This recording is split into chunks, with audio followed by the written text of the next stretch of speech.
Isabela tinha 18 anos, uma mochila verde desbotada e 340 no bolso quando o pai abriu a porta da rua e disse, sem tirar os olhos do celular, que a partir daquele dia ela se viraria sozinha.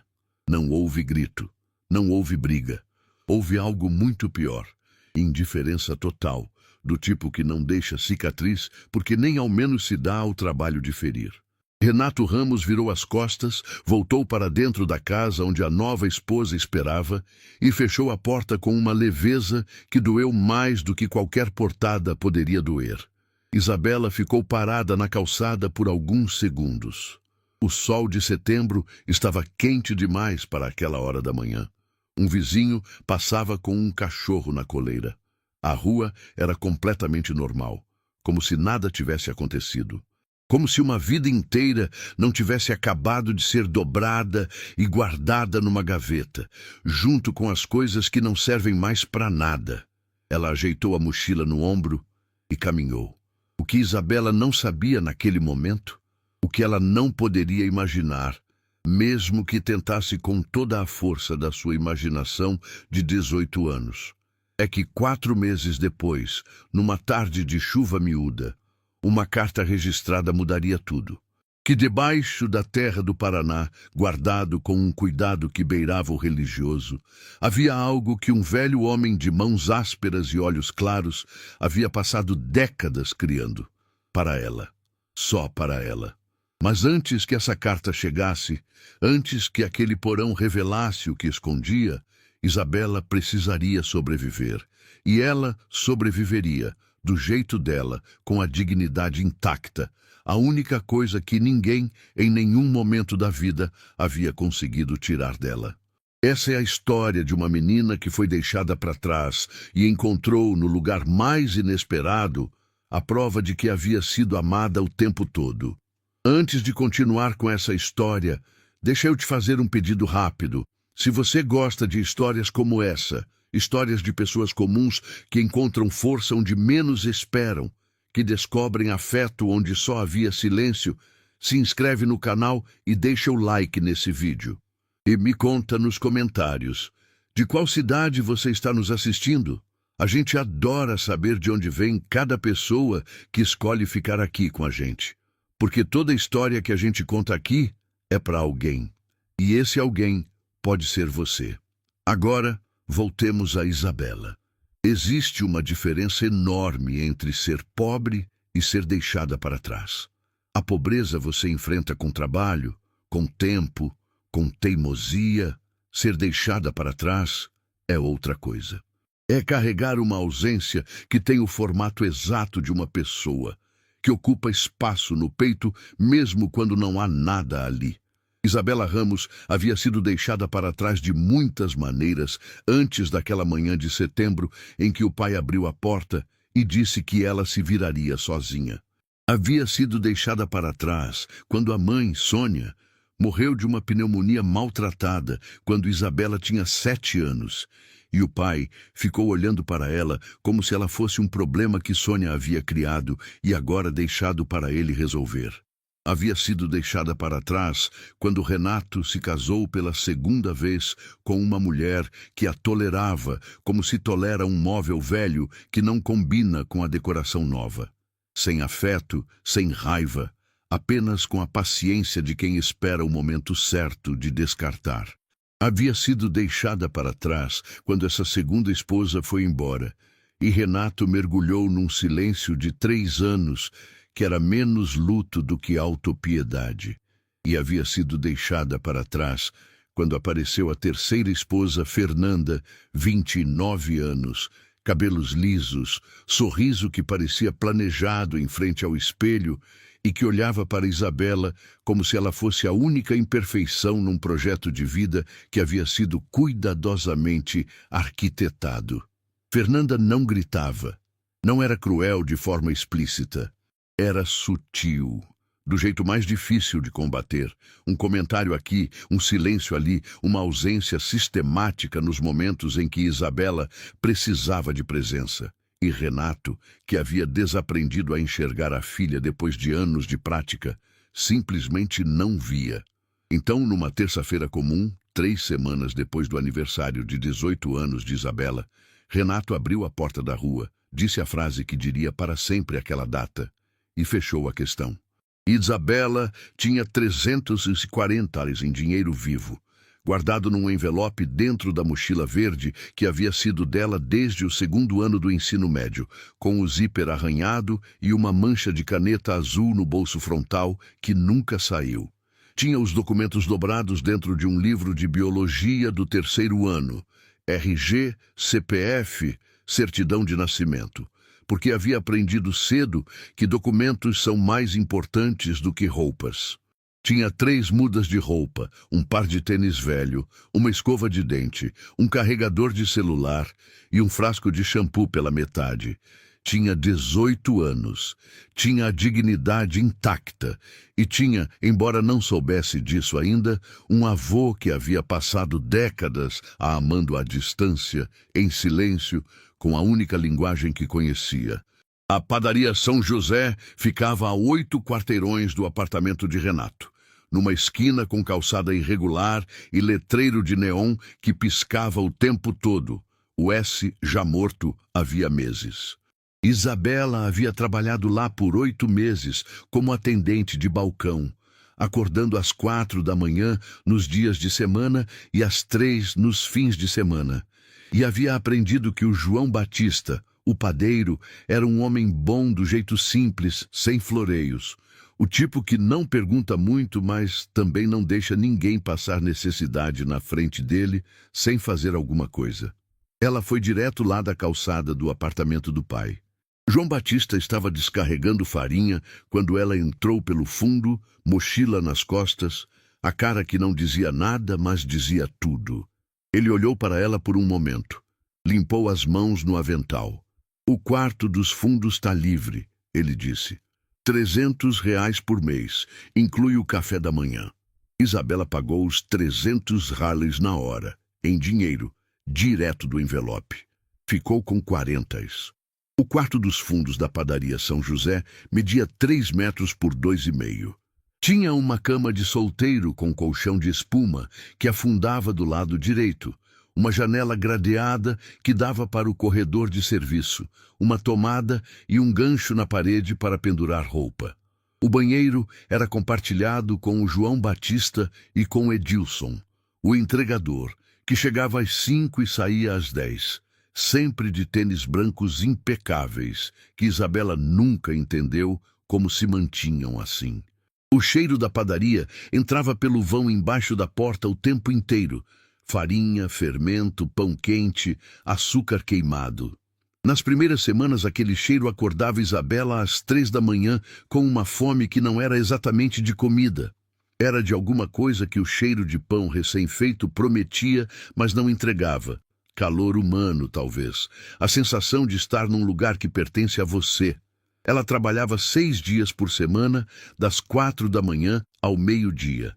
Recebia euros, 100 por mês, dos quais 300 reais iam para o quarto. Com os 800 reais restantes, Isabela comprava o básico do básico. Arroz, feijão, ovo, frango, às vezes uma manga quando estava barata demais para resistir, e guardava o restante num envelope dentro do livro de biologia, ao lado dos documentos, com a disciplina de quem sabe que cada real é uma margem de segurança num mundo que já demonstrou que não tem nenhuma obrigação de ser gentil. Ela não chorava em público. Essa era uma regra que havia estabelecido para si mesma muito antes da padaria. Muito antes do apartamento do pai, numa tarde em que tinha uns 10 anos e havia chorado na escola por alguma coisa que já não lembrava mais, e uma menina da sua sala havia dito com aquela crueldade específica das crianças que Isabela sempre parecia que ia começar a chorar. Desde então, as lágrimas ficavam para o quarto fechado, para as madrugadas, quando o cheiro de pão era forte demais e a cama afundava no lado errado e a janela gradeada deixava entrar apenas um retângulo de céu escuro. O que ela fazia toda noite antes de dormir era dobrar o cobertor com uma precisão quase ritualística. Dobrava ao meio no comprimento, depois ao meio na largura, depois mais uma vez, até que ficasse um quadrado perfeito que ela colocava no canto da cama. Era o único gesto de ordem num mundo que havia desmoronado. Era o único controle que ela tinha sobre qualquer coisa.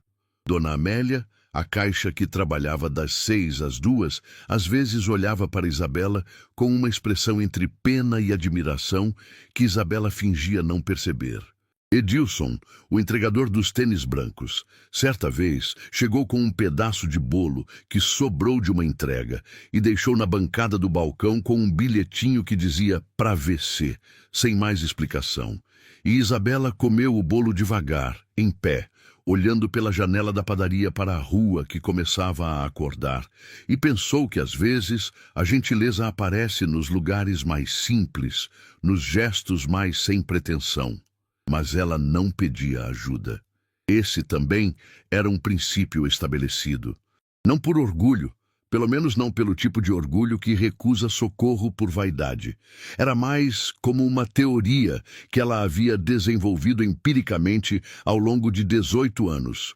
Pedir ajuda significa depender de alguém. E depender de alguém significa que quando essa pessoa vai embora, você vai junto. Era melhor ser o tipo de pessoa que se sustenta. Era melhor não dar a ninguém o poder de partir e levar um pedaço de você na mochila. Os 4 meses passaram desse jeito. Farinha no cabelo, cobertor dobrado, 40 aqui, 80 ali, o envelope no livro de biologia ficando um pouco mais cheio a cada semana. Em janeiro, Isabela tinha 1.240 guardados. Era pouco e era muito, dependendo do ângulo. Foi numa terça-feira de julho. Ela lembrava que era terça, porque era o dia que o João Batista fazia o pedido de ingredientes e ficava de mau humor com os preços. Que a carta chegou. O carteiro bateu 2 vezes porque era registrada. Precisava de assinatura. Isabela estava no balcão com as mãos ainda enfarinhadas de ter ajudado a organizar os pãezinhos de queijo da vitrine e assinou com o dedo ainda branco de farinha, deixando uma leve marca fantasma no papel do recibo. O envelope era de um cartório de Curitiba. O papel interno era formal, palavras em jurídico que ela foi lendo devagar, 2 vezes, 3 vezes, até entender o que dizia. Argemiro Ramos, 84 anos, falecido havia 2 meses. Sítio Santo Antônio, 18 hectares, interior do Paraná, 120 quilômetros de Curitiba. Herdeira legítima, Isabela Ramos, 18 anos, filha de Renato Ramos, neta paterna de Argemiro. Ela ficou olhando para a carta por um longo momento. O cheiro de pão estava particularmente forte naquela tarde. Lá fora, começava a chover. Argemiro Ramos. O avô que ela mal lembrava. Uma foto amarelada num porta-retrato que havia sumido com as mudanças do pai. Um cheiro de fumo de cachimbo que ela associava vagamente a uma tarde de sol. Uma voz grossa que a havia ensinado a fazer pipa quando ela tinha 6 anos. Uma única visita. Depois disso, o silêncio que ela atribuía vagamente a uma briga que os adultos tinham entre si, do tipo que as crianças não entendem e não são convidadas a entender. Renato havia cortado relações com o próprio pai décadas atrás, numa briga de terras que nunca foi resolvida, e o corte havia sido tão completo que Isabela cresceu sem avô paterno da mesma forma que cresceu sem mãe, pela ausência que ninguém explicava direito. E agora esse avô, esse homem que ela conhecia menos do que conhecia alguns personagens de livro, havia morrido num hospital de Curitiba, havia 2 meses, sozinho, porque o filho havia cortado todas as pontes e havia deixado tudo para ela. 18 hectares. Isabela nunca havia pisado em 18 hectares na vida. Não sabia ao certo quanto era isso. Sabia que era grande. Sabia que era no Paraná. Sabia que devia estar em algum estado de abandono, porque homens de 84 anos que morrem sozinhos em hospitais geralmente não têm propriedades bem cuidadas. Ela dobrou a carta, colocou dentro do livro de biologia, junto com os documentos, e voltou para o balcão. Não foi no dia seguinte que ela tomou a decisão de ir. Foi 3 semanas depois, quando João Batista, com a expressão constrangida de quem está prestes a dizer algo que preferia não dizer, informou que o sobrinho vinha de Minas Gerais para trabalhar na padaria e precisaria do quarto dos fundos a partir do próximo mês. O universo, de vez em quando, fecha todas as portas ao mesmo tempo para garantir que você pegue o caminho que precisa pegar. Isabela comprou a passagem de ônibus na manhã seguinte. R$ 86 para Curitiba, mais R$ 32 para o ônibus regional que passava pela estrada de terra mais próxima do sítio. Somou os valores, subtraiu do envelope, olhou para o que sobrou e concluiu que tinha o suficiente para chegar e sobreviver alguns dias enquanto entendesse o que estava herdando. Na noite anterior à viagem, ela dobrou o cobertor com mais cuidado do que de costume. Depois ficou olhando para ele por um momento, como se fosse a última vez. Depois deixou o cobertor no quarto, era da padaria, não dela, e arrumou a mochila verde com o que era de fato seu. Na manhã de julho, com um saco plástico de supermercado com mantimentos básicos e a mochila verde nas costas, Isabela Ramos pegou o primeiro ônibus da sua vida para o interior do Paraná. O ônibus interestadual levou 3 horas e 40 minutos de São Paulo até a rodoviária de Curitiba. Isabela passou boa parte do tempo olhando pela janela para o relevo que mudava gradualmente. O Planalto Paulista abrindo para os campos paranaenses, o verde mais escuro, o ar que parecia mais limpo mesmo através do vidro embaçado de ar-condicionado que gelava demais do lado esquerdo e não chegava do lado direito. O ônibus regional, menor, com bancos de couro desgastado e um motorista que conhecia todo mundo pelo nome na primeira parada, levou mais 1h30 numa estrada que ia ficando progressivamente mais estreita. As cidades foram ficando menores e mais espaçadas. Os pinheiros foram aparecendo, araucárias, ela aprenderia depois, a espécie símbolo do Paraná, com aquelas copas chapadas e horizontais que parecem desenhadas por uma criança que não quis complicar. A parada mais próxima do sítio era uma venda de esquina com um posto de gasolina do lado que estava claramente fechado havia anos. O motorista, seu Gilmar, ela ouviu alguém chamá-lo, olhou para ela quando ela desceu e disse que o sítio Santo Antônio ficava uns 3 quilômetros pela estrada de terra, primeira porteira de ferro, depois da curva com o eucalipto caído. Ela agradeceu, colocou a mochila nas costas, pegou o saco plástico com a mão esquerda e caminhou. A estrada de terra era do tipo que a chuva recente havia deixado com pequenas poças nos sulcos das rodas de caminhão.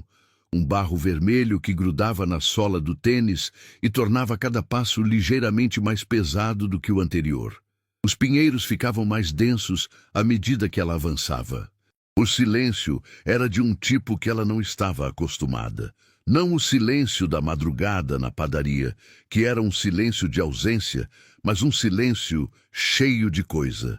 Vento nas copas, pássaros distantes, o rangido de alguma coisa de madeira que o vento balançava mais à frente. A porteira de ferro estava aberta, apenas encostada, enferrujada de um modo que indicava que havia muito tempo não fechava de verdade. Isabela empurrou, entrou, continuou. O sítio Santo Antônio apareceu numa curva suave do caminho de terra e Isabela parou. Não havia outra palavra além de ruína. Mas era uma ruína de uma certa grandeza. A grandeza de coisa que já foi sólida, que ainda mantém a estrutura mesmo que a pele esteja descascando, que ainda lembra o que foi mesmo sendo o que é agora. O sobrado de madeira escurecida tinha 2 andares, com a varanda do andar de cima desabada do lado direito, os esteios podres que não aguentaram um inverno a mais. As janelas do andar de baixo tinham as molduras intactas, mas os vidros substituídos por telas de arame enferrujadas, daquele verde que o tempo transforma em marrom. O telhado de telha colonial tinha uma clareira escura no canto noroeste, onde algumas telhas haviam cedido, e a madeira embaixo estava escurecida de umidade e de ano. A roça havia virado mato. Onde devia ter sido horta, pomar, plantação de alguma coisa, havia capim alto que chegava à cintura e taquaras invasoras que haviam avançado pelos dois lados e criado uma muralha verde escura que fechava o horizonte em todas as direções. O poço estava no centro do terreiro. Um poço de pedra com cobertura de madeira, o baldão de metal largado do lado, a corda presa ainda no prego. A fiação elétrica pendia solta entre mourões tortos que se inclinavam em ângulos que certamente não eram os originais. E os fios passavam de um para o outro como uma linha de roupa esquecida depois da chuva. Isabela ficou parada no vão da porta principal por um longo momento. A porta estava trancada com um cadeado que o cartório havia enviado junto com a carta, numa chavinha pequena, embalada em plástico transparente. Ela tirou do bolso, abriu o cadeado, e a porta cedeu com um rangido que ecoou pelo corredor vazio. O cheiro que entrou por ela era de mofo e de coisa velha. Não o mofo agressivo de infiltração recente, mas o mofo suave de muitos anos de umidade acumulada, de madeira que respirou inverno após inverno, sem janelas abertas, de tecidos que absorveram décadas de ar parado. Era um cheiro que enchia os pulmões como uma confissão que dizia: aqui a vida parou há tempo suficiente para criar sua própria atmosfera. O corredor principal tinha piso de tábua corrida, escurecida pelo tempo, mas intacta, com um tapete de sisal que havia desfiado até o ponto de ser mais fio do que tapete. À esquerda, uma sala com uma mesa de jantar de madeira pesada, 4 cadeiras, um aparador com um espelho que havia perdido o quicksilver em metade da extensão. À direita, uma cozinha com fogão a lenha de ferro fundido, uma pia de pedra-sabão, armários de madeira com a tinta branca descascando em flocos. No fundo, a escada para o andar de cima. Isabela colocou a mochila no chão da sala, o saco plástico em cima da mesa de madeira e ficou parada por um momento no meio da cozinha, olhando em volta. Ela pensou, involuntariamente, no que o pai havia dito tantas vezes ao longo dos anos. Com palavras, com silêncio, com indiferença, com aquele olhar que passava por cima dela como se ela fosse um obstáculo em vez de uma filha, que ela não merecia muito, que ela dava mais trabalho do que valia, que a vida não havia sido gentil com ele e, portanto, tampouco seria gentil com ela. Ela pensou que talvez ele tivesse razão, que talvez esta fosse a herança adequada para ela. Ruínas, mofo, capim alto, o silêncio de uma casa que havia ficado vazia tempo demais. Mas ela ficou. Não havia outro lugar para ir. Ela limpou o que pôde no primeiro dia. Abriu todas as janelas que abriam. Varreu o pó e as folhas secas que haviam entrado pelas telas de arame. Encontrou um balde de metal no armário da cozinha e foi ao poço, que tinha água barrenta, mas tinha água. Encheu o balde, deixou assentar, filtrou com o tecido de uma camiseta velha, ferveu no fogão a lenha que acendeu com dificuldade depois de 40 minutos tentando com fósforos da venda e gravetos do pátio. Fez arroz. Comeu em pé, olhando pela janela para o pátio que o sol da tarde iluminava de lado. Dormiu com o casaco por cobertor, no colchão do quarto do andar de baixo, que ainda tinha um odor de alfazema, misturado com o mofo geral, como se alguém houvesse tentado combater o tempo com lavanda. No segundo dia, ela encontrou o galinheiro. Era uma construção de madeira nos fundos do terreiro, parcialmente coberta por taquaras que haviam crescido por cima e pelo lado, quase invisível de longe. Ela foi até lá por acaso, tentando entender onde começavam os limites do terreiro, e ouviu, antes de ver, um cocoricó baixo, sem energia, do tipo que as galinhas fazem quando não estão bem, mas ainda estão. Havia 3 delas, magras, com penas bagunçadas e os olhos vivos de quem aprendeu a desconfiar de tudo. Uma de penas brancas com manchas cinzas, uma amarela caramelo que ficou no canto do galinheiro, uma preta com uma mancha branca no pescoço que veio até a grade e olhou para Isabela com uma intensidade que pareceu quase uma pergunta. Como aquelas 3 galinhas haviam sobrevivido por 2 meses num galinheiro fechado, Isabela não conseguia calcular. Havia um comedouro de madeira com restos de ração ressecada, um bebedouro de metal completamente seco. Como tinham comido, como tinham bebido, como tinham sobrevivido ao inverno sem cuidado, era um mistério que o interior do Paraná guarda para si. Isabela encheu o bebedouro com água do poço fervida e fria. Procurou no armário da cozinha e encontrou um saco de milho quebrado que havia ficado em cima da geladeira velha, que não funcionava mais. Encheu o comedouro. As 3 galinhas se aproximaram do comedouro com a cautela de quem foi ensinado que as coisas boas costumam ter armadilha. Foram comendo devagar, uma de cada vez, sempre com um olho para o comedouro e outro para Isabela. Algo naquelas galinhas a comoveu de um jeito que ela não soube explicar nem para si mesma. A teimosia delas, a sobrevivência delas sem nenhum propósito aparente além de sobreviver. O fato de que haviam ficado ali, naquele galinheiro fechado, em vez de morrer ou desaparecer, simplesmente porque eram o tipo de coisa que não desiste. Ela voltou para dentro com a sensação estranha de que havia feito algo importante. Não monumentalmente importante, não o tipo de coisa que vai mudar o mundo, mas importante da forma como são importantes os gestos básicos de cuidado. Dar água, dar comida, ver que alguém está vivo. Nos dias seguintes, ela estabeleceu uma rotina. De manhã, cuidar das galinhas, fazer o fogo no fogão a lenha, preparar o café. Depois, limpar um cômodo por dia, varrer, passar um pano úmido nas madeiras, abrir as janelas para arejar. Tarde, explorar o terreno, tentando entender o que havia além do capim alto e das taquaras invasoras. Noite, ler o que havia na prateleira do corredor.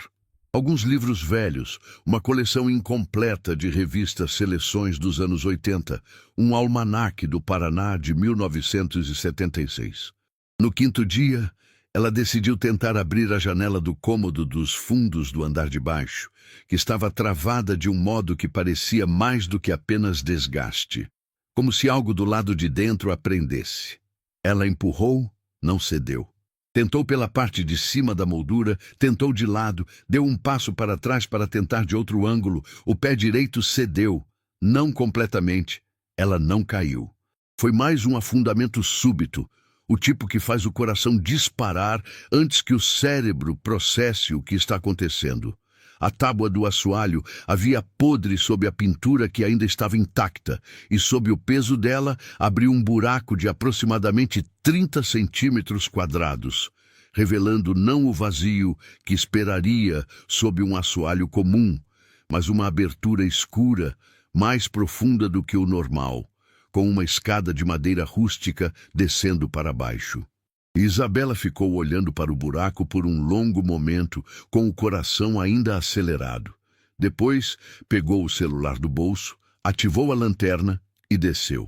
O porão tinha paredes de pedra bruta e piso de terra batida, e o ar lá dentro era diferente do ar da casa, mais frio, mais seco, como se o tempo não circulasse da mesma forma que circula no mundo de cima. O teto era baixo, obrigando Isabela a ficar levemente curvada. A escada tinha 6 degraus e terminava no centro do ambiente. Isabela ergueu o celular e a lanterna iluminou em arco, no centro do porão, coberta por uma lona de caminhão de cor azul desbotada, amarrada com cordas de sisal que o tempo havia endurecido até ficarem duras como arame. Havia uma estrutura retangular que ocupava boa parte do espaço disponível. Era grande, 2 metros de comprimento, talvez 1,5 metros de altura. Tinha a forma de algo empilhado com cuidado. Isabela foi até a lona. Tentou desatar as cordas de sisal, mas estavam duras demais. Anos de umidade e tensão as haviam transformado em algo quase mineral. Ela subiu, foi até a cozinha, pegou a faca de cozinha que havia encontrado na gaveta e desceu de volta. Cortou as cordas uma por uma. Eram 5, amarradas em intervalos regulares ao longo da lona, com nós que revelavam a mão de alguém acostumado a trabalho físico. Nós corretos, firmes, do tipo que não escorrega. Puxou a lona. Ela caiu de lado, revelando o que estava embaixo, e Isabela ficou olhando por um tempo que não soube medir. Eram quadros, pinturas a óleo em telas de linho emolduradas em madeira de lei. Jacarandá, ela identificaria depois, pelo cheiro e pela cor escura das molduras. Cada tela estava envolta individualmente em pano de algodão parafinado, amarelo pelo tempo, mas intacto na função, e estavam empilhadas com uma precisão e um cuidado que falavam de alguém que havia pensado em cada detalhe da preservação. As telas maiores embaixo, as menores em cima, todas voltadas para o mesmo lado, todas com proteção nos cantos das molduras onde o impacto poderia causar dano. Isabela pegou a tela do topo, a menor, e começou a desenrolar o pano com cuidado. A pintura que apareceu era de uma paisagem do interior do Paraná. Um campo aberto com araucárias ao fundo, uma cerca de arame farpado em primeiro plano, e ao longe uma figura de criança correndo, pequena demais para ter traços identificáveis, mas grande o bastante para ser inequivocamente uma criança em movimento, com a leveza específica de quem ainda não aprendeu a caminhar quando poderia correr. A luz da pintura era impossível. Era uma daquelas obras em que a luz não vem de uma fonte identificável, mas parece emanar de dentro da própria tela, como se o pintor tivesse encontrado um jeito de fazer a tinta guardar o sol. O amarelo do campo, o verde escuro dos pinheiros, o azul particular do céu paranaense de fim de tarde. Tudo tinha uma luminosidade que parecia a memória do calor em vez do calor em si. No canto inferior direito, em letras pequenas feitas com pincel fino, A. Ramos, 1978. Ela colocou a tela de lado e pegou a próxima. Um rio de pedras com um menino pescando de costas. Mesma luz impossível, mesma assinatura, A. Ramos, 1982. A próxima, crianças brincando num terreiro de terra, uma brincadeira de pega-pega capturada no exato momento em que uma criança esticava o braço para tocar outra. A. Ramos, 1975. A próxima, uma varanda com uma mulher sentada de costas, olhando para o horizonte de pinheiros, uma xícara de café na mão. A. Ramos, 1971. Isabela foi abrindo uma por uma devagar, iluminando cada tela com a lanterna do celular, depois colocando de lado com o mesmo cuidado com que haviam sido embaladas. O porão foi ficando cheio de quadros encostados nas paredes de pedra, e a lanterna do celular foi iluminando aquelas imagens uma por uma como se fossem diapositivos. Uma vida inteira registrada em tinta sobre linho, uma memória do interior do Paraná que alguém havia guardado com uma devoção que beirava o sagrado. Quando chegou ao fim da pilha, havia contado 43 telas, 43 pinturas a óleo, datadas de 1971 a 1989, 18 anos de trabalho de um homem que pintava em silêncio, que ninguém havia visto pintar, que havia guardado cada obra com a precisão de quem sabe o valor do que está guardando, mesmo que o mundo ainda não saiba. A. Ramos, Argemiro Ramos. O avô, que ela mal conhecia, havia sido pintor por décadas, e ninguém sabia. Isabela ficou sentada no chão de terra do porão por um longo tempo, olhando para as 43 telas que a cercavam. A lanterna do celular projetava sombras nas paredes de pedra. O ar cheirava a terra, e a tinta velha, e a pano de algodão parafinado, e a madeira de lei que não apodrece. Ela estava no lugar mais fundo e mais escuro daquela casa, e era o lugar mais bonito que havia encontrado em toda a vida. Mas as pinturas não eram tudo. Encostada na parede de pedra, atrás da última fileira de telas, havia uma caixa de lata retangular, do tipo que antigamente guardava biscoitos, com a tampa que encaixava por pressão, a pintura exterior completamente descascada, revelando o metal prateado embaixo. Isabela só a viu quando foi colocar a última tela de lado, e a caixa estava lá, pequena e ordinária entre as obras de arte, como se fosse a coisa menos importante daquele porão, quando na verdade era a mais importante de todas. Ela pegou a caixa. Pesava mais do que o tamanho sugeria. A tampa abriu com um som suave, o vácuo de anos se desfazendo. Dentro havia cartas, dobradas em 3, escritas em papel de carta com florzinhas na borda. O tipo de papel que se comprava em papelarias de cidade pequena nos anos 80 e 90. Endereçadas na frente com a mesma caligrafia grossa. Minha Bela. Isabela olhou para aquelas palavras por um longo momento. Minha Bela. O apelido que só o avô havia usado naquela única tarde com a pipa, quando ela tinha 6 anos. O apelido que ela havia esquecido completamente, mas que ao ver escrito, sentiu como se não houvesse esquecido nunca. Eram 14 cartas. Ela as tirou da caixa com cuidado, verificou que cada uma estava dobrada e intacta, e sentou de volta no chão de terra do porão. Começou pela primeira, que tinha no topo a data de quando ela tinha 8 anos. A letra era grande e irregular, a de um homem que havia aprendido a escrever para comunicar, e não por elegância, com algumas palavras emendadas de formas incomuns. As vírgulas, às vezes, no lugar errado, a caligrafia que pressionava mais no início das frases e afrouxava no final, como se a urgência da frase diminuísse conforme era escrita. Minha Bela, começava a carta. Seu pai não me deixa te ver, mas eu te vejo em tudo que pinto. Quando você crescer e o mundo te tratar mal, e vai tratar porque trata todo mundo, venha aqui. Deixei guardado o que há de mais bonito que fiz em 40 anos. É seu. Só seu. Isabela ficou olhando para essas palavras, até que a lanterna do celular piscou uma vez, aviso de bateria baixa. Ela leu a segunda carta. Era de quando ela tinha 10 anos. Argemiro escrevia que havia tentado mandar um presente pelo correio, mas o filho havia devolvido a encomenda sem abrir. Que havia tentado ligar algumas vezes, mas o número havia mudado, que estava pintando um quadro novo, uma cena de crianças brincando no rio, e que havia colocado uma menina de cabelos escuros no canto porque precisava de alguém que o lembrasse de que havia uma razão para continuar. A terceira carta era de quando ela tinha 12. Argemiro escrevia que havia ido à cidade mais próxima para o médico e que o coração estava dando sinais que ele não gostava muito, mas que ainda havia telas para pintar e, portanto, não havia chegado a hora. Escrevia também que havia plantado um pomar de 30 árvores frutíferas naquele ano, que o sítio estava bonito quando as flores apareciam e que, às vezes, à tarde, olhando para aquelas flores, ele se imaginava mostrando tudo aquilo para ela um dia. A quarta carta era curta. De quando ela tinha 14 anos.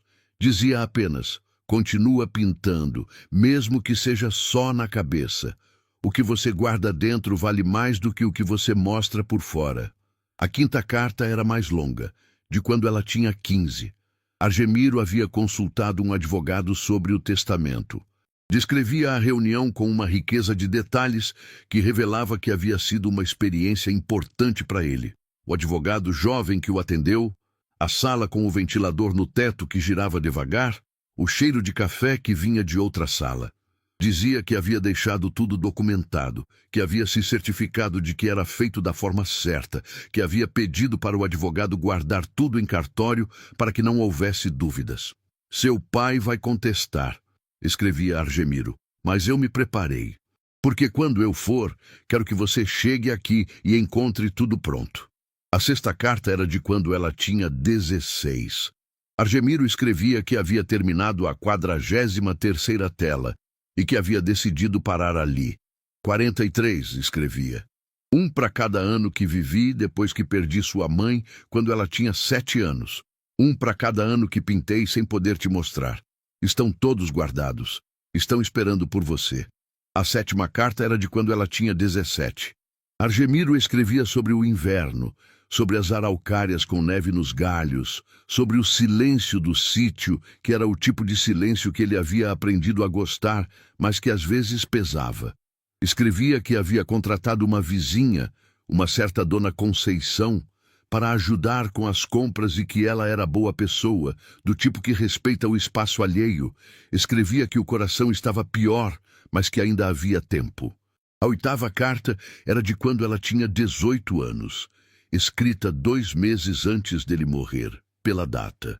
A caligrafia estava mais trêmula que nas cartas anteriores, as linhas menos regulares, algumas palavras amassadas onde a mão havia tremido. Mas estava completa, coerente, cada palavra no lugar certo. Argemiro escrevia que não sabia se chegaria ao próximo inverno, que havia um laudo médico guardado junto com o testamento no cartório, atestando que estava em plena capacidade mental na data da assinatura, porque havia sido avisado que isso seria necessário. Seu tio-avô Cláudio vai tentar. Escrevia com a diretidade de quem já havia pensado muito no assunto. Ele sempre foi assim, mas eu me preparei. Você vai ganhar, fique firme. E na última linha da 8ª carta, numa letra que parecia ter custado esforço: minha bela, você sempre foi a melhor coisa que aconteceu nessa família. Lamento que só consegui te dizer isso em carta. A 9ª, 10ª, 11ª, 12ª, 13ª e 14ª cartas eram das diferentes épocas, diferentes idades, diferentes invernos e verões do sítio Santo Antônio, todas endereçadas para minha bela, todas contendo um fragmento de uma vida que havia sido vivida com a consciência de que havia alguém, em algum lugar, que precisaria saber que havia sido amada. Isabela leu as 14 cartas sentada no chão de terra do porão, com a lanterna do celular piscando às vezes, sem parar, sem olhar para o relógio, sem pensar em mais nada além das palavras daquele homem de caligrafia trêmula, que havia passado décadas guardando tudo aquilo para ela. O choro, quando veio, não foi de dor. Era de uma coisa que ela não tinha nome, algo que ficava entre reconhecimento e pertencimento. A sensação de que havia existido alguém no mundo que a havia visto quando ela ainda não conseguia se ver, que havia guardado provas desse ato de ver com a mesma precisão com que guardava as pinturas, que havia deixado aquele porão como uma câmara do tempo, especificamente para o momento em que ela precisaria entrar. O avô que ela mal conhecia havia a amado por décadas à distância, em silêncio, da forma que podia, e havia deixado provas. Isabela subiu do porão depois de um tempo que não soube medir. A casa estava escura. A tarde havia virado noite enquanto ela estava lá embaixo. Ela acendeu o fogo do fogão a lenha apenas para ter luz. Sentou na cadeira da cozinha e ficou olhando para a chama por um longo tempo. Havia 43 pinturas num porão e 14 cartas numa caixa de biscoito, e um testamento em cartório, e um laudo psiquiátrico, e um avô que havia morrido sozinho num hospital de Curitiba 2 meses antes, sem ter podido dizer em pessoa o que havia dito em papel ao longo de 12 anos. Ela ficou assim até o fogo baixar. Depois fechou o fogão, foi até o quarto, deitou no colchão com cheiro de alfazema e mofo e dormiu de um sono sem sonhos que durou 10 horas seguidas. O primeiro sono assim em muito tempo. Na manhã seguinte, ela foi dar água às galinhas com a lata velha. A galinha preta de mancha branca veio até ela como de costume, olhou para ela com aquela intensidade específica. Isabela ficou olhando de volta. Eu também não sei o que fazer, ela disse para a galinha em voz alta, porque não havia mais ninguém para ouvir. A galinha cacarejou uma vez e foi para o comedouro. Isabela foi para dentro fazer café. A dona Conceição apareceu na porteira numa quinta-feira de manhã, com um pote de doce de leite artesanal e o instinto seguro de quem sabe quando alguém precisa de companhia, mas não vai pedir. Tinha 67 anos, cabelos brancos presos num coque frouxo que soltava mechas para os lados, avental de chita com estampa de girassol que parecia ser permanente. Isabela nunca a veria sem avental. Morava no sítio vizinho, havia 40 anos, havia chegado jovem do interior de Santa Catarina com o marido, que havia morrido há 10. Conhecia Argemiro Ramos desde antes do isolamento, desde quando ele ainda ia à cidade para a missa dos sábados, desde antes de o filho cortar relações e o sítio virar uma ilha. Eu sabia que ele tinha uma neta, disse Dona Conceição, sentada à mesa de madeira com a xícara de café que Isabela havia feito, olhando em volta com uma expressão que misturava tristeza com satisfação de ver a cozinha usada de novo.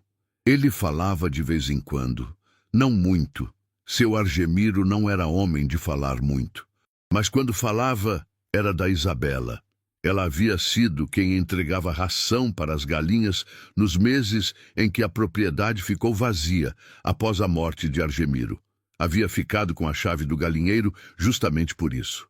Havia sido ela quem chamou a ambulância quando o vizinho foi ao hospital pela última vez, porque Argemiro havia batido na janela dela às 2 da manhã com a mão que conseguia mover, e ela havia ligado sem perguntar. Ele foi lúcido até o final, disse Dona Conceição, com a firmeza de quem está estabelecendo um fato que pode precisar ser repetido. Completamente lúcido, eu estava lá, assinei como testemunha. Isabela contou sobre o porão, sobre as pinturas, sobre as cartas. Dona Conceição ouviu tudo sem interromper, com as mãos em volta da xícara, e quando Isabela terminou, ela disse apenas: "Eu sabia que tinha alguma coisa lá embaixo. Ele nunca deixava eu limpar o cômodo dos fundos." E então, como se lembrasse de algo, Dona Conceição foi até a bolsa de tecido que havia deixado na cadeira do lado, tirou um envelope de papel pardo e colocou na mesa.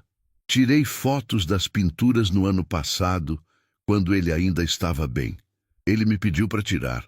Disse que era para ter um registro. Eu tirei com aquele celularzinho do meu neto que ele me ensinou. Saíram 22 fotos."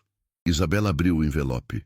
As fotos tinham sido impressas em papel fotográfico numa drogaria, levemente granuladas, as cores um pouco saturadas demais, mas identificáveis. 22 das 43 telas, fotografadas no porão, com a data no verso de cada foto escrita com caneta esferográfica, março de 2023. Isabela olhou para as fotos por um longo tempo. Depois, olhou para Dona Conceição. "Obrigada", ela disse. Dona Conceição assentiu, como se fosse a coisa mais óbvia do mundo. O leiloeiro se chamava Roberto Henrique Pires. Tinha 53 anos, terno cinza e cabelo grisalho cortado com a precisão de quem considera a aparência uma ferramenta de trabalho. Chegou ao sítio numa tarde de terça-feira, num carro sedã preto com placa de Curitiba. Olhou para o sobrado com uma expressão cuidadosamente neutra, que Isabela aprendeu depois era específica de quem quer que não percebam o quanto está interessado. Ele havia sido indicado pelo cartório de Curitiba, que havia indicado por sua vez um advogado que havia indicado por sua vez a perita de arte Renata Silveira, 42 anos, cabelos curtos, voz objetiva, que chegou numa terça-feira da semana seguinte com uma pasta de couro e um equipamento de fotografia que Isabela reconheceu como caro pelo jeito que ela o manipulava.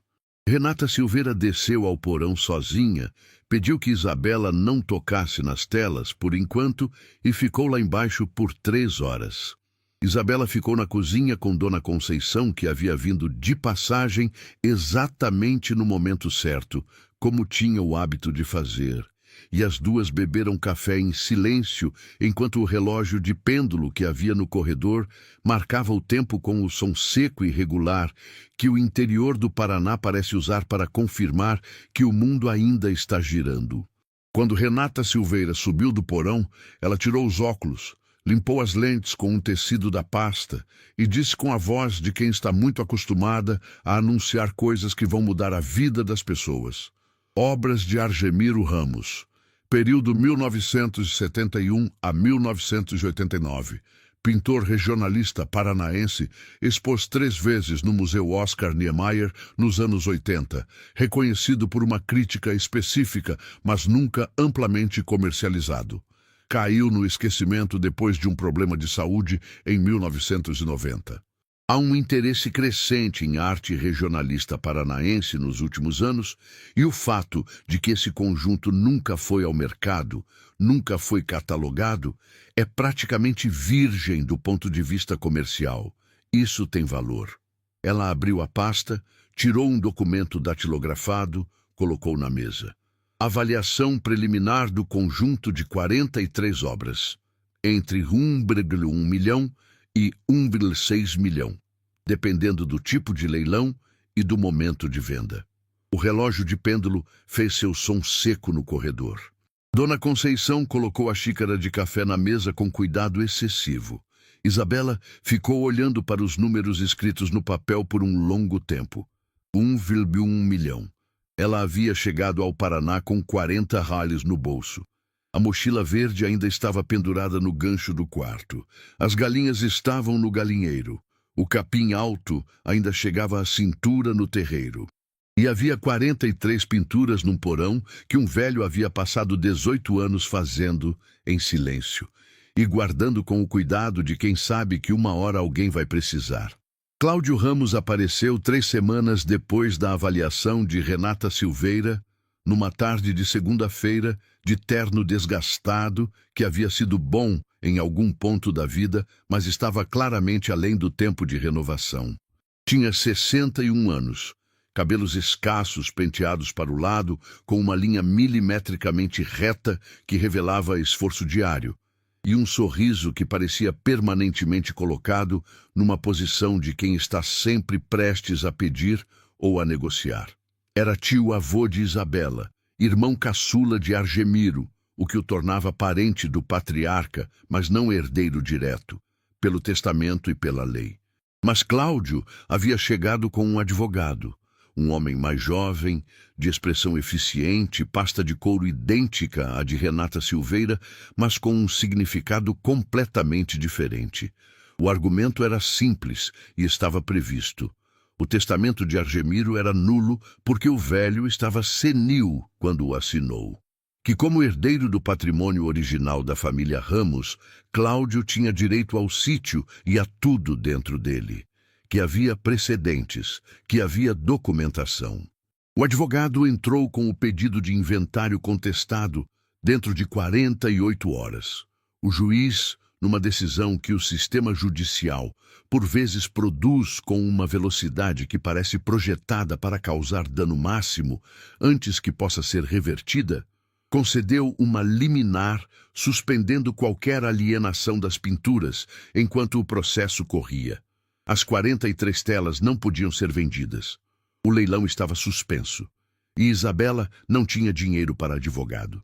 Ela estava de volta ao mesmo ponto, sem dinheiro, sem saída clara, num sobrado em ruínas no interior do Paraná, com a diferença de que agora havia uma riqueza específica à sua volta que não podia tocar. Foi a noite mais longa desde o quarto da padaria.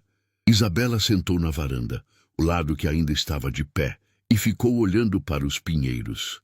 O vento nas copas fazia um som que ela havia aprendido a identificar como específico das araucárias, mais seco que o vento em outras árvores, mais alto. As estrelas do interior do Paraná são de um tipo que a cidade apaga completamente. São muitas, são claras, são do tipo que faz você entender por que as pessoas olhavam para elas antes que houvesse calendário. Ela pensou nas cartas do avô. Pensou na linha específica da 8ª carta. Seu tio-avô Cláudio vai tentar. Mas eu me preparei.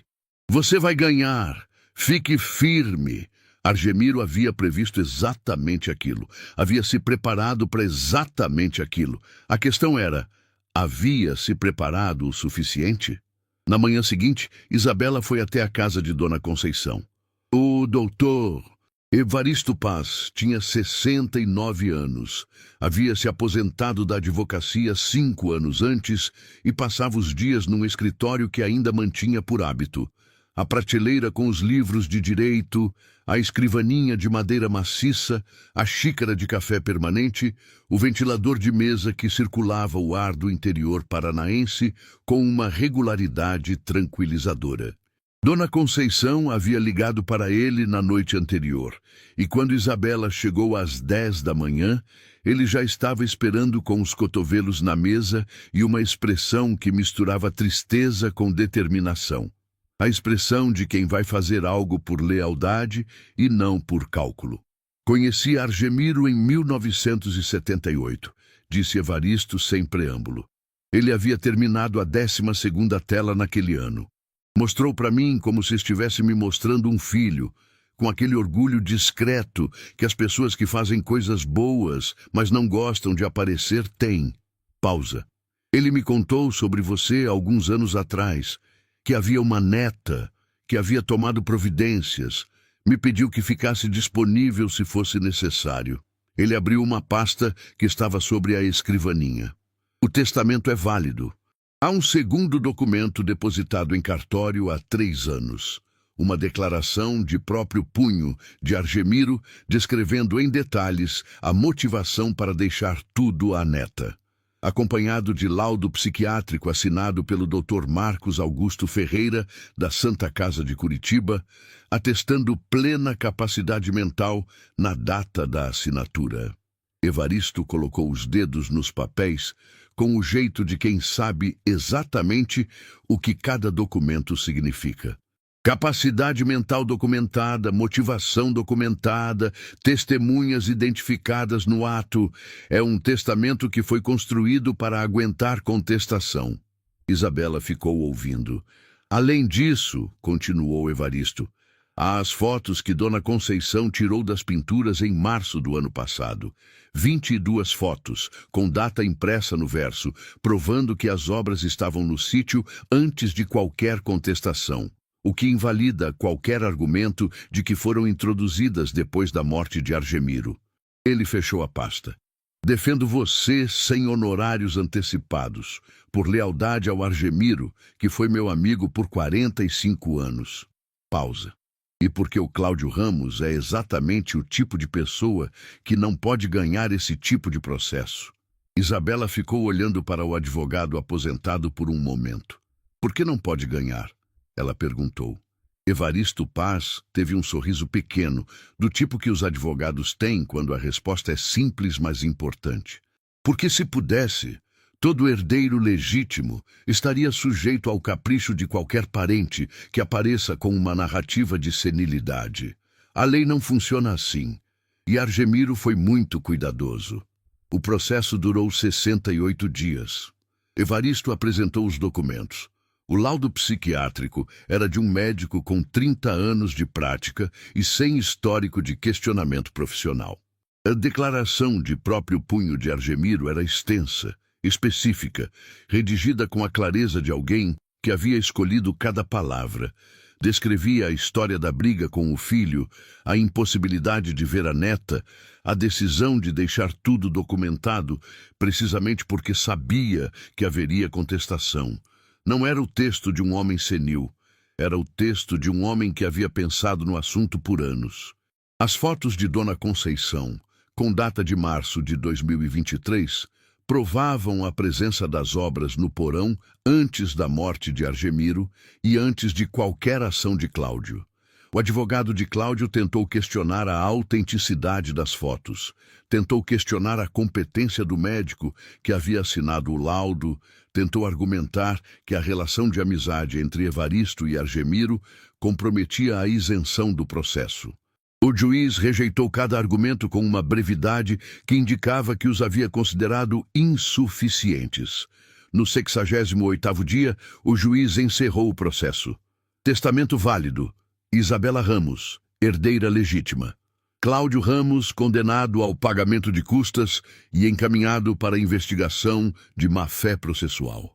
Cláudio saiu da audiência sem olhar para ninguém, com o advogado ao lado, o terno desgastado, mais desgastado ainda pelo peso das semanas, e o sorriso que parecia sempre colocado numa posição de negociação completamente ausente pela primeira vez. Isabela ficou sentada na cadeira da audiência por um momento, depois que a sala foi esvaziando. Evaristo colocou a pasta de documentos na bolsa, limpou os óculos e disse com aquela voz de quem está encerrando uma promessa feita há 45 anos. Argemiro teria ficado satisfeito. Isabela olhou para as mãos.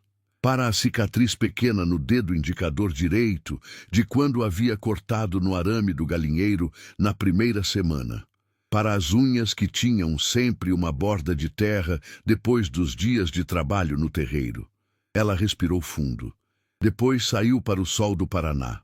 O leilão das 12 primeiras telas aconteceu numa sexta-feira de novembro, numa casa de leilões em Curitiba, com um piso de madeira e iluminação que fazia as pinturas parecerem ainda mais luminosas do que eram, se isso era possível. Renata Silveira havia selecionado as 12 em conjunto com Isabela, escolhendo as que tinham menor peso emocional. As paisagens mais abertas, as cenas com menos figuras reconhecíveis, as que Isabela conseguia olhar por tempo suficiente sem sentir aquela coisa específica que as cartas haviam criado. As 12 telas foram arrematadas por 480 mil no total. O maior lance individual foi por uma paisagem de 1985. Campo aberto, araucárias ao fundo, uma névoa baixa que o pintor havia capturado com uma técnica que Renata chamou de extraordinária para um artista sem formação formal, que foi a 65 mil ibales. Isabela ficou de pé num canto da sala durante o leilão, com Dona Conceição ao lado, que havia insistido em vir e estava usando o melhor avental dela, de cetim azul com estampa de rosas, que Isabela descobriu naquele dia que existia. Cada lance era anunciado por um leiloeiro de voz modulada, e Isabela ouvia os números sendo ditos em voz alta, no mesmo tom com que poderiam ser anunciados resultados de futebol ou preços de commodities, números que eram enormes para ela e que aquelas pessoas pagavam com a naturalidade de quem está comprando algo que sempre soube que valia isso. Quando o último lance foi batido e o leiloeiro anunciou o encerramento, Dona Conceição pegou no braço de Isabela e apertou uma vez, sem dizer nada. Isabela olhou para o ponto da parede, onde as 12 telas haviam estado penduradas, e agora havia apenas o espaço vazio. Pensou no avô no porão, embrulhando cada tela com o pano de algodão parafinado, amarrando as cordas de sisal com os nós corretos. Pensou em quanto tempo havia levado, pensou em quantos invernos havia passado lá embaixo, na escuridão e no frio, esperando. 43 anos de espera no total, desde a primeira tela de 1971. Saiu do leilão com 480 mil reais numa conta bancária que havia aberto no dia anterior com os documentos que havia guardado no livro de biologia. A reforma começou em dezembro. Isabela havia consultado um engenheiro de Curitiba, Henrique, 37 anos, especializado em restauração de edificações históricas, indicado por Evaristo Paz, com a precisão de quem conhece a pessoa certa para cada situação. Henrique chegou ao sítio, caminhou pela propriedade por 2 horas com um bloco de notas e entregou um orçamento que Isabela leu 2 vezes. Eles começaram pelo alicerce, depois pelo telhado, depois pelas paredes. A varanda desabada foi reconstruída com madeira de lei do mesmo tipo da original. Henrique havia encontrado um fornecedor de madeira de demolição que conseguia material compatível para manter a linguagem da construção sem falsificar a história dela. As janelas ganharam vidros novos, mas mantiveram as molduras originais, que Henrique havia mandado lixar e envernizar em vez de substituir. A fiação elétrica foi completamente refeita por um eletricista de Guarapuava, que demorou 1 semana inteira para chegar a todos os pontos do sobrado. O poço foi perfurado novamente, mais fundo, com uma bomba elétrica que Isabela instalou com a ajuda de Edilson.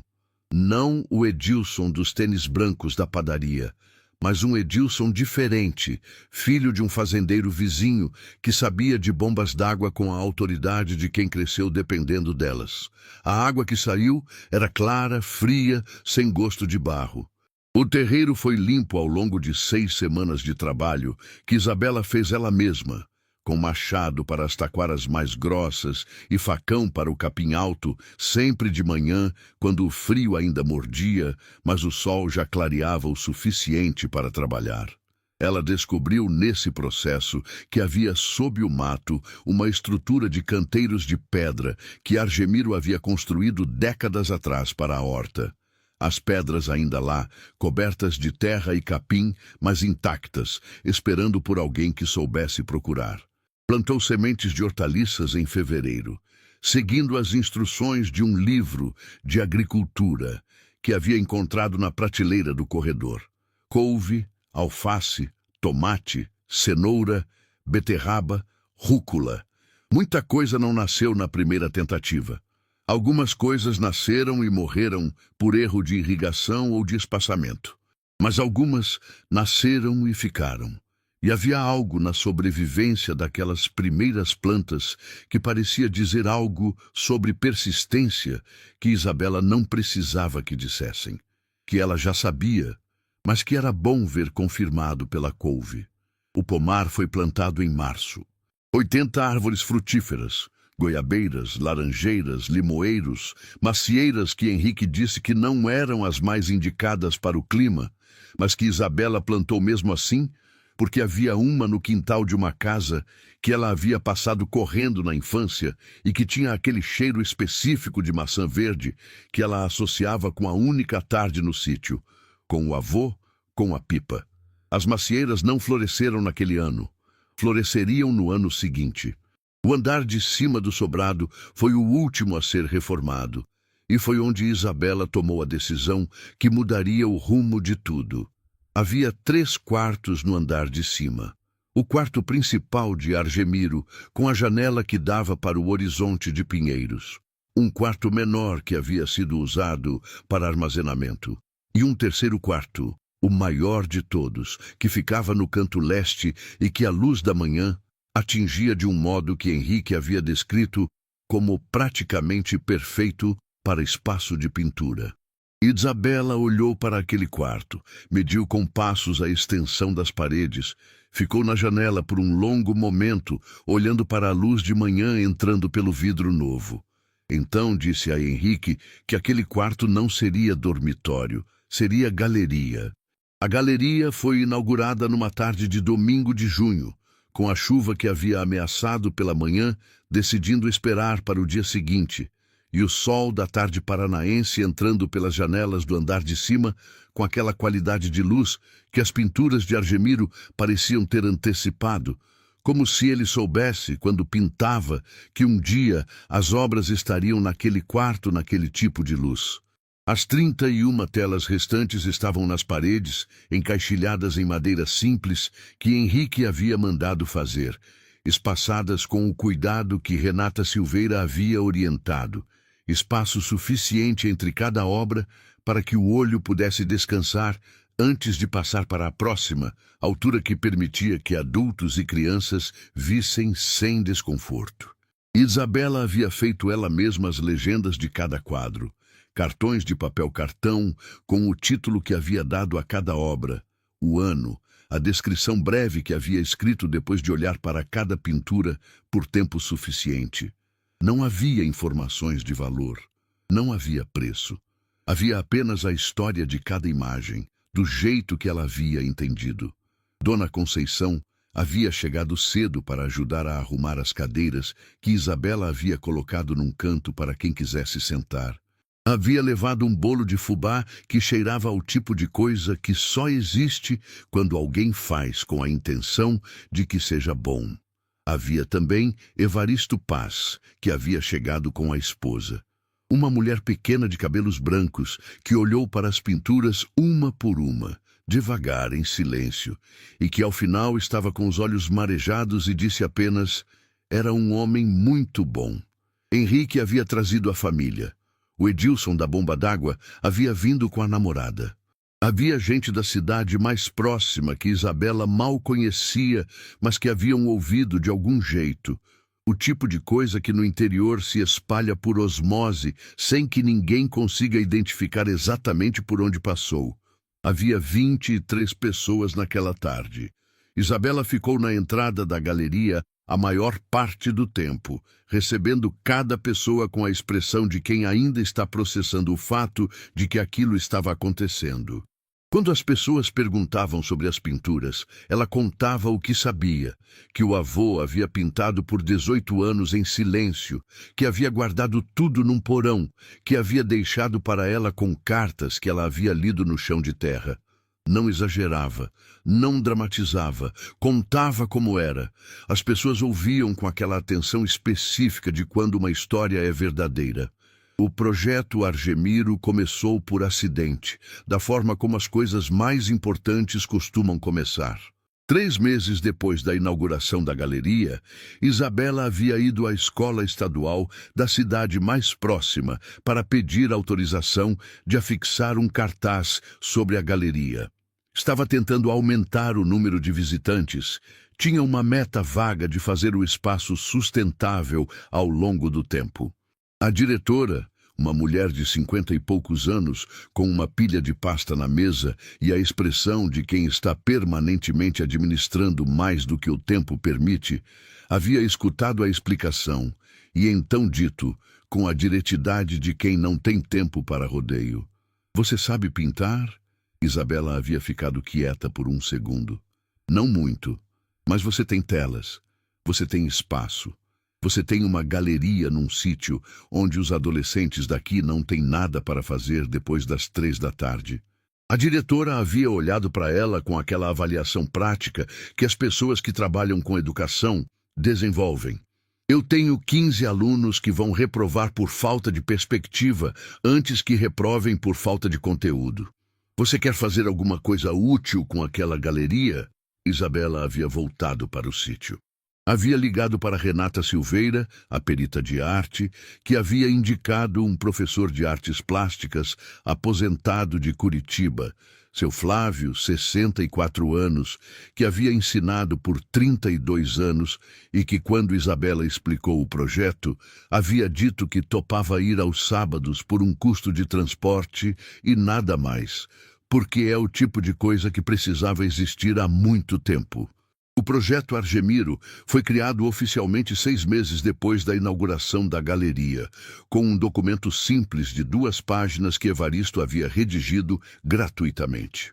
Oferecia aulas de pintura gratuitas para adolescentes em situação de vulnerabilidade da região aos sábados de manhã na galeria do Sítio Santo Antônio. A primeira turma tinha 8 alunos, a segunda turma, 6 meses depois, tinha 17. Isabela participava de todas as aulas, não como professora. Deixava isso para seu Flávio, que tinha o jeito certo de olhar para o trabalho de um adolescente e encontrar o que era bom antes de mencionar o que precisava melhorar, mas como presença. Ficava pelo espaço, levava café, conversava com os alunos nas pausas, ouvia as histórias que apareciam nas pausas, que são onde as histórias reais sempre aparecem. Havia um menino de 15 anos que não falava com o pai há 2 anos. Uma menina de 16 que havia chegado da cidade com a mochila porque a mãe havia arranjado um namorado que não a queria por perto. Um garoto de 14 que tinha uma inteligência que assustava e que havia descoberto que se pintasse paredes do bairro sem pedir licença, pelo menos as pessoas notavam que ele existia. Isabela não fazia discursos. Não dizia, "Eu também passei por isso", de um jeito que pudesse soar como competição de sofrimento. Simplesmente ficava. Simplesmente deixava o espaço ser o que era.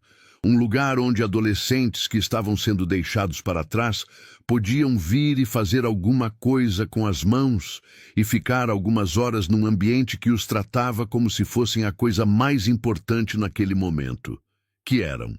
4 anos depois de descer do ônibus numa estrada de terra sem nome, Isabela Ramos tinha 22 anos. O Sítio Santo Antônio era conhecido em 3 municípios. A galeria havia recebido 4.200 visitantes registrados. Havia um caderno na entrada onde as pessoas podiam escrever de onde vinham e o que achavam. E o caderno já tinha um 2º volume. Havia grupos de estudantes de arte que vinham de Curitiba especificamente para ver as pinturas de Argemiro. Havia 2 artigos em revistas de arte regionais sobre o redescoberto pintor regionalista paranaense. Havia um pesquisador da UFPR que havia pedido autorização a Isabela para incluir Argemiro Ramos numa tese sobre arte regionalista do Paraná. E ela havia dito que sim, desde que pudesse ler antes de publicar. O projeto Argemiro havia atendido, ao longo de 4 anos, 87 adolescentes. 12 deles estavam cursando cursos relacionados a artes, design ou comunicação em faculdades da região.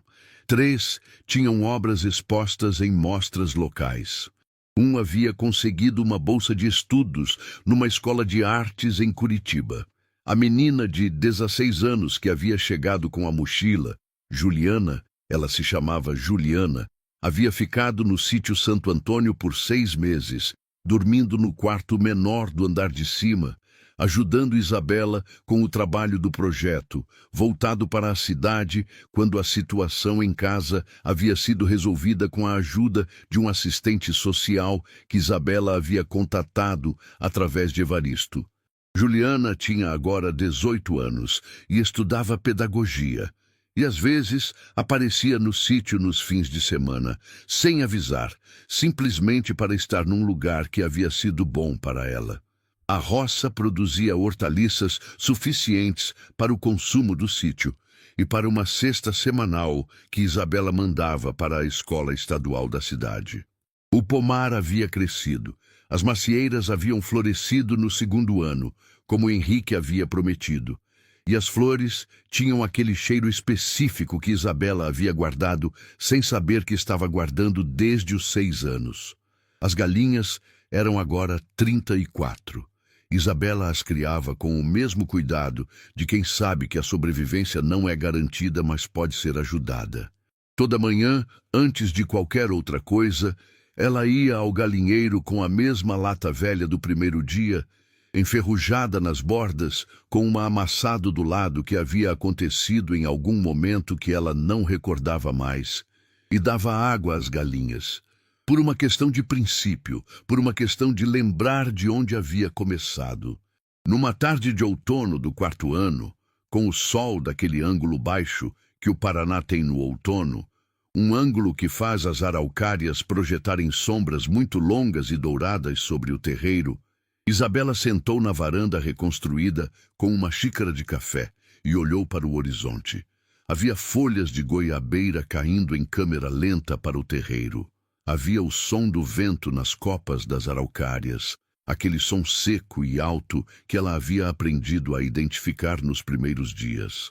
Havia, distante, a voz de seu Flávio, explicando alguma coisa técnica sobre mistura de cores para a turma que estava na galeria naquela tarde.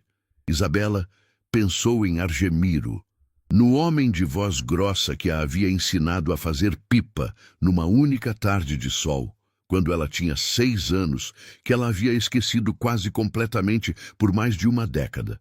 No homem que havia pintado por 18 anos em silêncio, que havia descido àquele porão incontáveis vezes para guardar cada tela com o cuidado de quem está preservando algo precioso para alguém que ainda não havia chegado. No homem que havia escrito 14 cartas para uma neta que não podia ver, que havia consultado advogado e médico e cartório para garantir que a herança chegasse até ela intacta. Pensou em como esse amor havia existido à distância por 12 anos, em silêncio, sem confirmação de que estava sendo recebido. Porque Isabela não sabia das cartas, não sabia das pinturas, não sabia que havia alguém pensando nela naquele sítio do interior do Paraná toda vez que pegava num pincel. O amor de Argemiro havia sido um ato de fé completa. Uma aposta no futuro, numa neta que poderia nunca aparecer, num destino que poderia facilmente ter ido de outro jeito. Se a carta do cartório houvesse chegado num dia em que ela não estava, se o padeiro não precisasse do quarto, se qualquer uma das 1000 variáveis tivesse sido diferente, mas havia chegado, ela havia chegado, e o porão havia estado lá, esperando. Isabela entendeu naquela tarde, com o sol de outono no terreiro e o vento nas araucárias, e a voz de seu Flávio chegando do andar de cima, o que o avô havia plantado ali. Não era só tinta sobre tela. Não era só propriedade ou dinheiro ou as ferramentas práticas de uma vida que precisava ser reconstruída. Era a ideia, demonstrada, provada, deixada em evidência física, de que mesmo as pessoas que foram abandonadas carregam dentro de si algo de valor inesperado. Que o amor que não chegou de um jeito pode ter chegado de outro que você ainda não encontrou. Que às vezes é preciso descer fundo, ao porão mais escuro, para encontrar a beleza que alguém, em silêncio e à distância, guardou especialmente para você. E que às vezes, ao encontrar essa beleza, você descobre que ela não era feita para ficar no porão. Era feita para ser colocada na parede, para ser iluminada pela luz certa, para que outras pessoas vissem e reconhecessem, em imagens de campos e rios e crianças brincando no terreiro de terra, alguma coisa de si mesmas. Isabela havia entrado no porão mais escuro e havia subido com luz suficiente para iluminar outras pessoas também. Aquela tarde terminou como todas as boas tardes terminam no interior do Paraná, com o sol descendo atrás das araucárias de um jeito que deixa o céu cor de cobre por alguns minutos antes do escuro, e com o silêncio que vem depois, o silêncio cheio de coisa que ela havia aprendido a gostar tanto. A última turma do projeto Argemiro foi embora às 5. Seu Flávio ficou para o café, como sempre, sentado na cozinha com a expressão satisfeita de quem fez bem o dia. Dona Conceição havia passado de passagem com uma muda de roseira que havia mudado de lugar no próprio jardim e que, segundo ela, estava mal aproveitada onde estava. Isabela foi ao galinheiro antes de escurecer. Contou as 34 galinhas, hábito estabelecido, registro de presença, certeza de que todas haviam chegado ao fim do dia. A galinha preta de mancha branca, a que havia olhado para ela com aquela intensidade específica no segundo dia, era agora a mais velha do galinheiro, com penas menos brilhantes, mas com a mesma presença, a mesma intensidade, o mesmo jeito de vir até a grade e olhar para Isabela, como se houvesse alguma coisa importante a ser dita. Isabela colocou a mão aberta na grade. A galinha aproximou o bico por um segundo. Tocou na palma com aquela leveza específica dos bicos das galinhas, depois voltou para o centro do galinheiro. Eu sei, disse Isabela. Eu também acho que ficou bom. Fechou o galinheiro, voltou para a varanda. Ficou parada por um momento, olhando para o terreiro que o avô havia plantado e que ela havia replantado, para o sobrado que o tempo havia destruído e que ela havia reconstruído, para a luz que saía das janelas do andar de cima, onde as pinturas de Argemiro Ramos ficavam nas paredes, esperando pela próxima pessoa que viria olhar para elas e encontrar o que precisava encontrar. Pensou naquela manhã de setembro em que havia saído com 340 reais no bolso e a mochila verde nas costas de um apartamento cujo pai havia fechado a porta sem tirar os olhos do celular. Pensou em como aquele momento havia parecido o fim de alguma coisa. E pensou em como havia sido, na verdade, o começo. Se essa história chegou até você, se algo nela tocou um lugar que você reconhece, compartilha com alguém que precisa ouvir que é possível reconstruir. Do zero, do porão mais escuro, do momento em que parece que todas as portas fecharam ao mesmo tempo. Deixa nos comentários. Você já teve um momento em que o mundo fechou uma porta e você não sabia que era o caminho que precisava tomar? Você já encontrou alguma coisa inesperada num lugar que parecia não ter nada? Adoro saber o que cada história move em quem assiste. E se você acredita em heranças inesperadas, em amores que chegam de formas que a gente não antecipa, em pessoas que plantam para quem vem depois, deixa o seu like e se inscreve no canal. Toda semana a gente traz histórias de pessoas comuns que encontraram, nos lugares mais improváveis, aquilo de que precisavam. Obrigado por ter ficado até o fim da história de Isabela e do Argemiro. Às vezes, tudo que você precisa é coragem suficiente para descer os degraus e ver o que está esperando lá embaixo. Até a próxima história.